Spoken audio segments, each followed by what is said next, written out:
Olá, meus amigos, que o Espírito do Deus vivo, o Espírito Santo, o Espírito que desceu sobre Jesus e que continua descendo, com licença, um instantinho só, ele continua descendo sobre aqueles que têm sede e fome de justiça.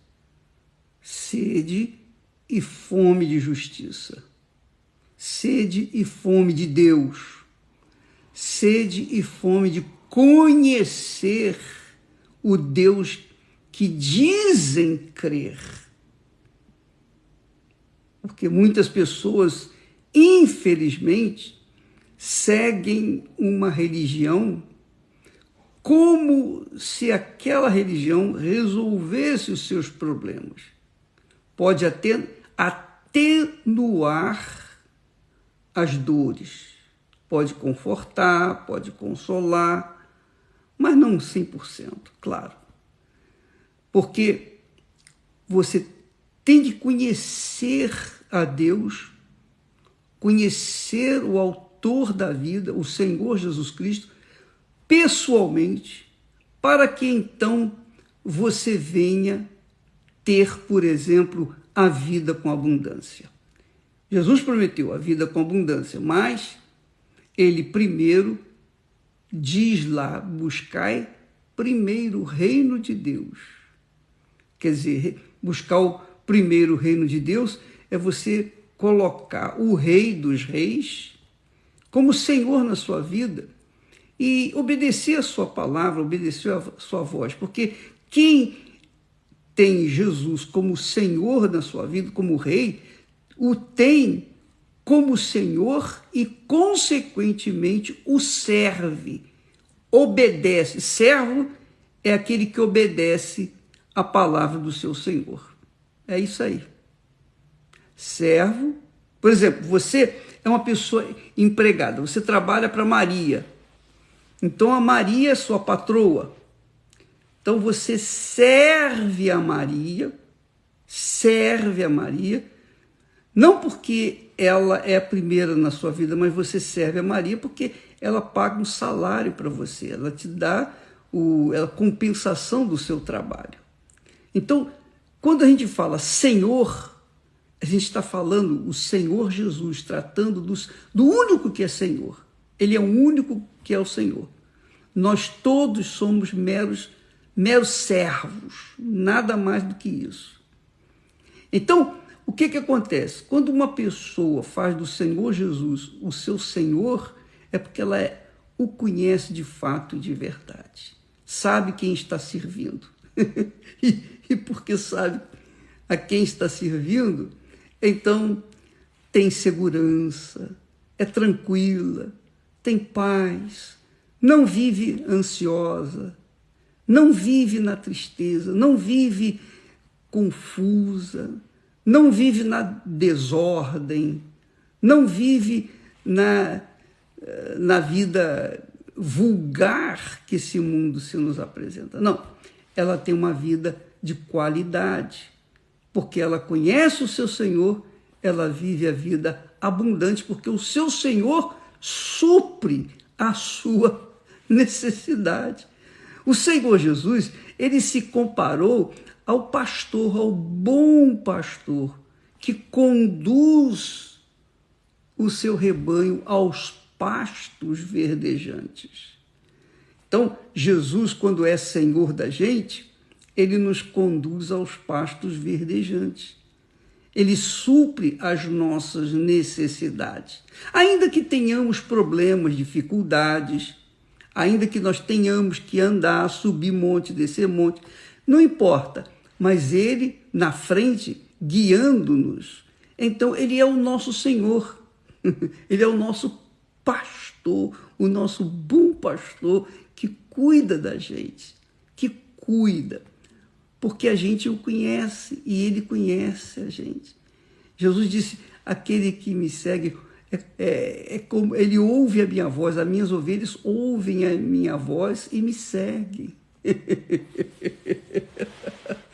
E só conhece a voz, só reconhece a voz do Senhor Jesus aqueles que o conhecem. Então não basta que você seja religiosa, não basta que você seja da igreja, mesmo que seja da Igreja Universal. O que importa é que você conheça o Senhor Jesus, o Senhor da glória. Conheça o seu pastor. E esse conhecimento com ele lhe dá a intimidade que você precisa para tomar posse da vida com abundância. Ele vai levar aos pastos verdejantes, aos pastos abundantes. Essa é a vida abundante que Jesus promete lá em João 10:10. Eu vim para que tenham vida e vida com abundância. Vida com abundância. E a vida com abundância, penso eu, começa com a paz dentro de si, não é? Você ter paz. Ainda que do lado de fora você viva em guerra, porque a gente vive nesse mundo cruel, nesse mundo injusto, nesse mundo muito, mas extremamente egoísta. Como que você não vai viver em guerra? É difícil, é impossível. Jesus disse também, no mundo tereis aflições, mas não se preocupe, tem de bom ânimo, porque eu venci o mundo, e porque eu venci, vocês vão vencer também. Afinal de contas, eu sou o seu pastor e eu vou garantir a você a vida com abundância. Agora, resta saber o que e por que o apóstolo Paulo, escrevendo a Timóteo, seu discípulo, olha só, Paulo endereçando a sua carta ao discípulo Timóteo. Paulo, o homem experiente, maduro, que teve revelações extraordinárias com Deus. Paulo, o homem escolhido para ir pelo mundo, para ir para o meio dos gentios, que eram os não-judeus. Então, Paulo, digamos, orientando o seu servo, eu diria, servo não, mas seu discípulo. Ele diz assim, o Timóteo, preste atenção, os que querem ser ricos,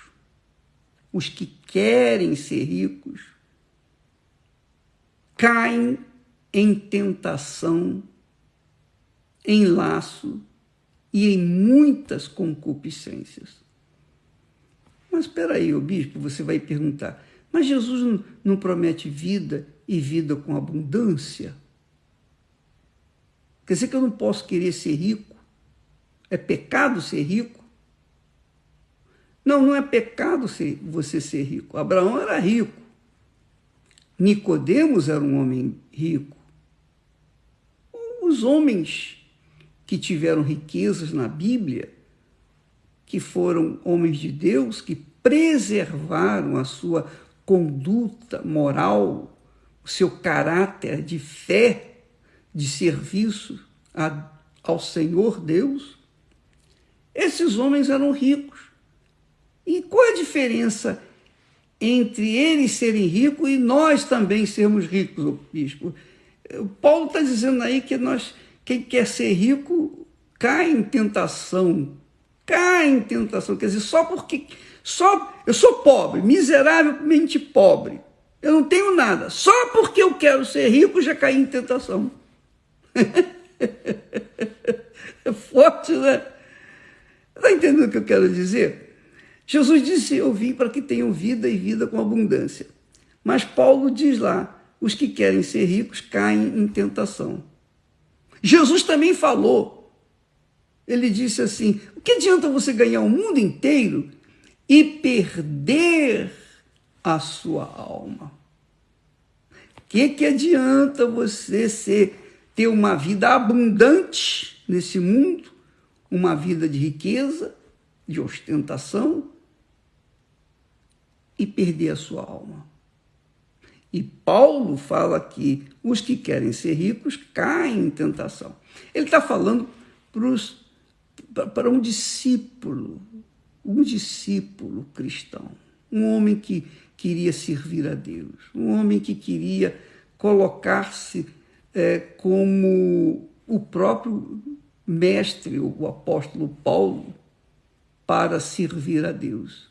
Então Paulo ensina aquele discípulo a ser como ele, Paulo. Olha, a minha riqueza está dentro de mim, a vida abundante está dentro de mim, mas aqui estou eu nessa prisão, nesse poço.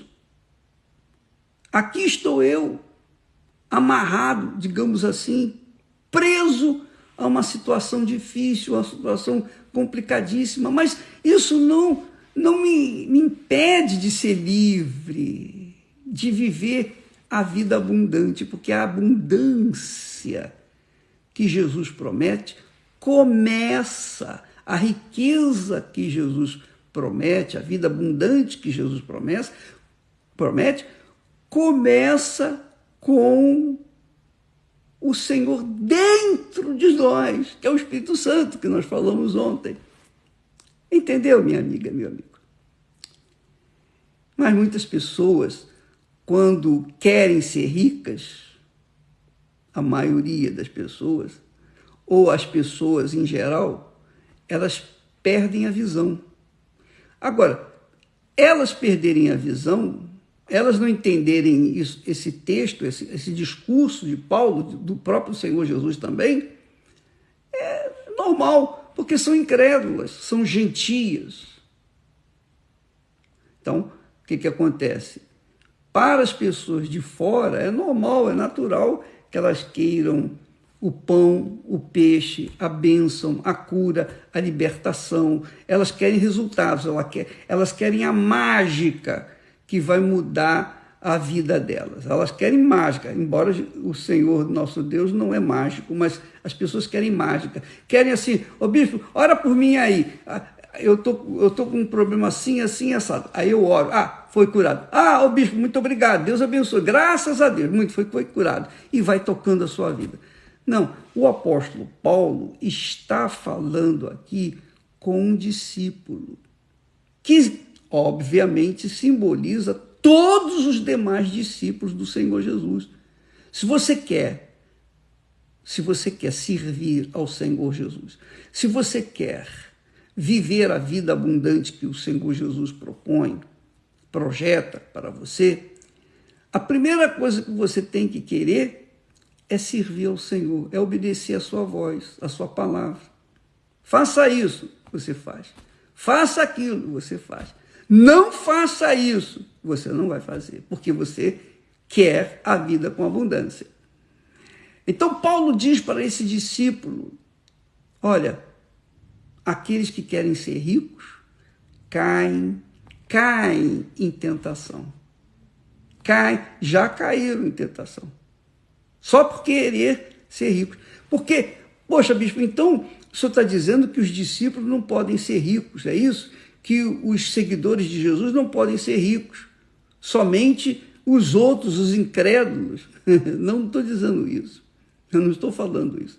Eu estou dizendo que aqueles que querem servir a Deus, colocar suas vidas no altar e ser instrumentos do Espírito Santo, aqueles que querem a plenitude de vida, a abundante vida que Jesus prometeu, que querem servir a Deus nas suas vidas, não é que elas venham deixar o seu trabalho e ficar na igreja o dia inteiro, nem ficar pregando o evangelho o dia inteiro, não. Os discípulos são aqueles que seguem as palavras do Senhor Jesus. Então, o médico pode ser o discípulo, o advogado pode ser discípulo, o engenheiro pode ser discípulo, a empregada que trabalha numa casa de família pode ser discípulo. Todos podem ser discípulos, todos têm o direito de serem discípulos. Mas como que a pessoa pode ser discípulo ou discípulo de Jesus se essa pessoa tem uma ambição pessoal. Impossível. Impossível. Para você ser discípulo, você tem que priorizar o reino de Deus. Então você tem que estar sujeita à palavra de Deus e fazer o que ele manda e obedecer. Isso se chama fé com inteligência. E então ele vai conduzir a sua vida com abundância. Se ele quer fazer você rica ou rico, se ele quiser fazer você rico, não é pecado. Você não vai jogar fora? Não, de jeito nenhum, você vai agarrar. Mas quando ele nos faz ricos, financeiramente, economicamente, é porque ele sabe que nós temos estrutura espiritual para não colocarmos o nosso coração nessas riquezas. Então, quando você tiver maturidade para ser rica financeiramente, você discípulo, ser rico financeiramente, para um propósito de Deus, para ajudar na obra de Deus. Por exemplo, nesse momento, nós temos um gasto violento com obras, construções da Igreja Universal por esse mundo afora. Temos gastos altíssimos com televisão, com rádio, com a comunicação em geral. Então, alguém tem que ter condições para nos ajudar e pagar essas contas.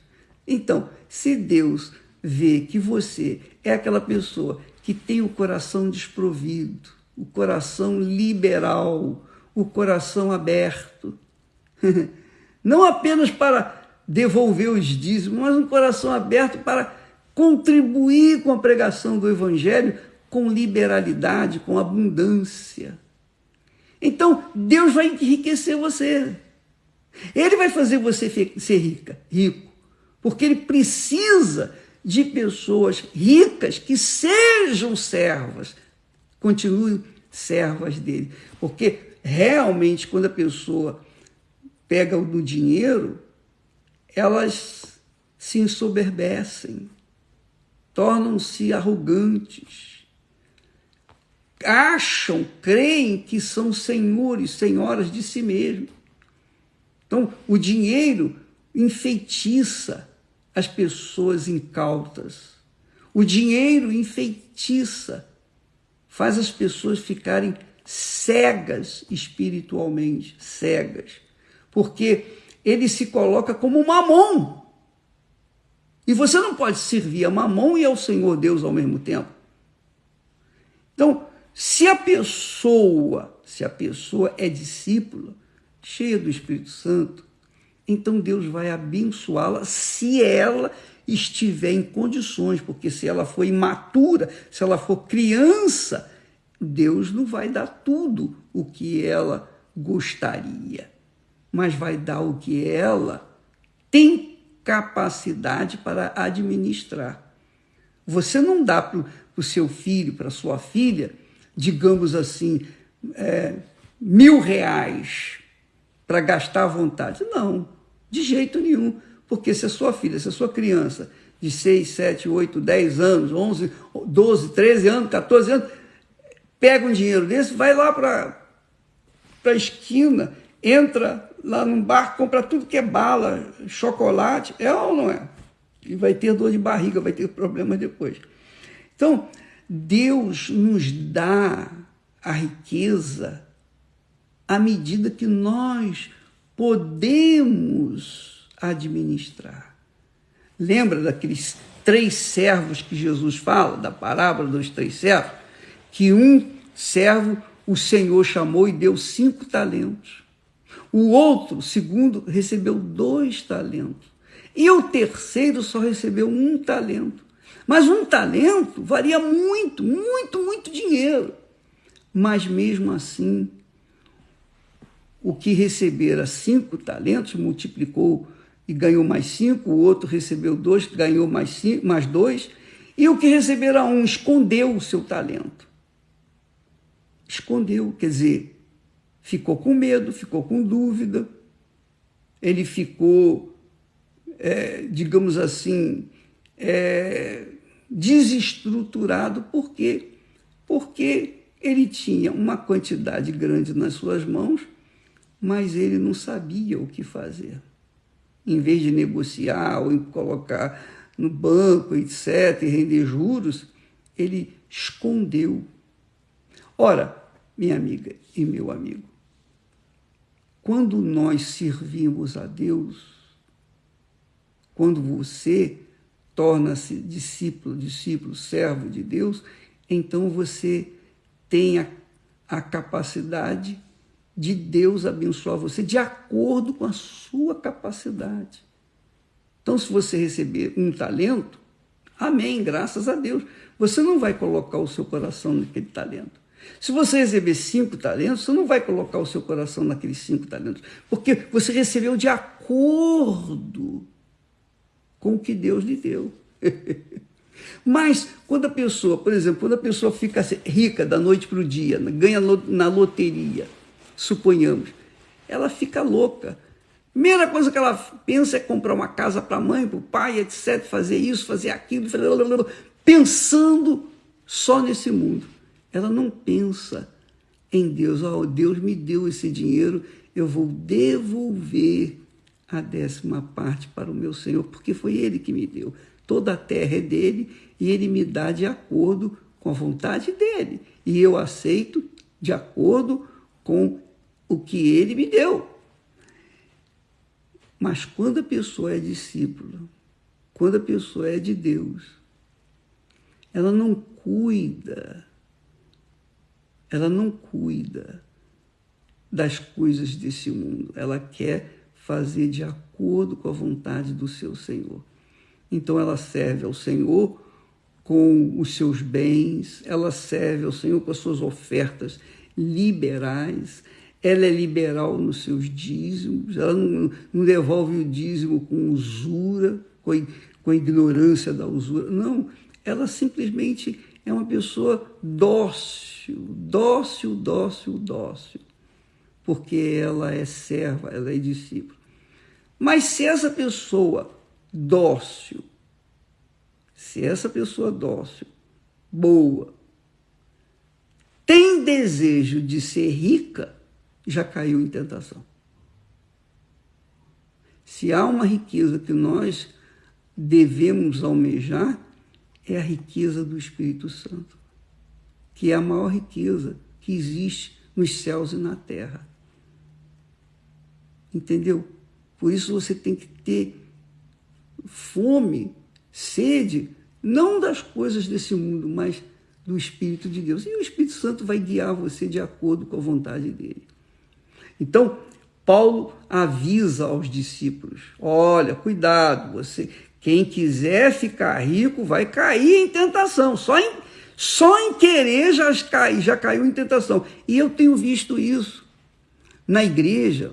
Muitos são ex-bispos, ex-pastores, ex-esposas, ex-pessoas que eram oficiais da igreja. E aí o que aconteceu?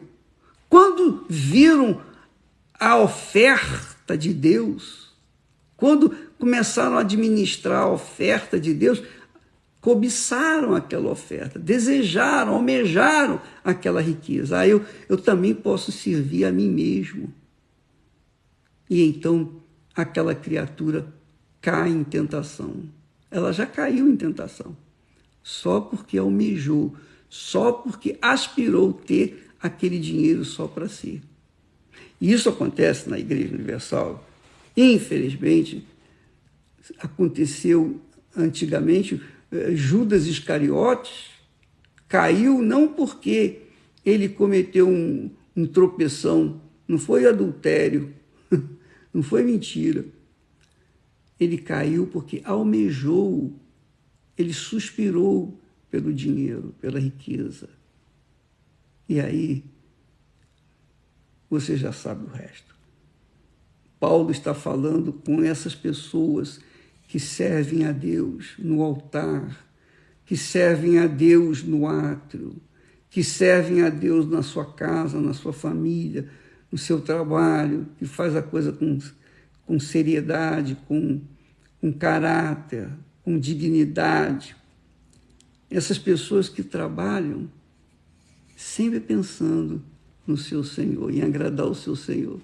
Não está pensando no dinheiro. Porque o dinheiro faz a gente, faz as pessoas, faz a gente, o ser humano, achar-se Senhor. É isso mesmo. O dinheiro dá poder para você comprar o carro que você quer, dá poder para você comprar a casa dos seus sonhos, dá poder para você comprar o vestido que você quer, roupa, etc, etc, etc, etc. Tudo. Só não dá poder para você comprar paz de espírito, que é a riqueza da presença do Espírito Santo. Então, eu penso que quando o Espírito Santo vê que a nossa intenção, por menor que seja, a intenção, por menor que seja, em querer ser rico, já era, já caiu em tentação, já caiu em laço e em muitas concupiscências loucas e nocivas que afogam, submergem os homens na perdição e ruína. Então, por isso que você vê ex-pastores, ex-obreiros, ex-isso, ex-aquilo, caídos e não se levantam, não conseguem se levantar. Tem disposição para ir trabalhar, tem disposição para ir no cinema, tem disposição para ir no shopping, tem disposição para fazer compras, mas não tem disposição para ir na igreja agradar o seu Senhor e colocar sua vida no altar. Não tem disposição, porque está caído, prostrado, está preso a este mundo, um mundo cujo mundo, o mundo que faz as pessoas cobiçarem as suas coisas, desejarem as suas coisas. Esse mundo tornou-se o servo, o senhor delas, e, consequentemente, elas acabam por perder o tino da vida abundante que o Senhor promete. Entendeu, minha amiga, meu amigo? Eu não tenho coragem, de dar a uma criança um volume de dinheiro, se ela não tem condições de administrar nem mesmo a sua própria vida, o seu próprio corpo, quanto mais aquilo ali. Porque o dinheiro faz a pessoa sentir-se senhor, senhora de si mesmo. Aí eu posso isso, eu posso aquilo. E muitos caem na desgraça por conta de terem essa intenção de querer ficar ricos. Quem tem o Espírito Santo já é rico. Quem tem o Espírito Santo é levado pelo Espírito. E quem é levado pelo Espírito é como o vento. Vai para lá, vem para cá. É como Jesus falou. Quem é nascido do Espírito é como o vento, que não sabe de onde vem e nem para onde vai. Deus abençoe a todos. Amanhã falaremos mais a esse respeito. Até lá.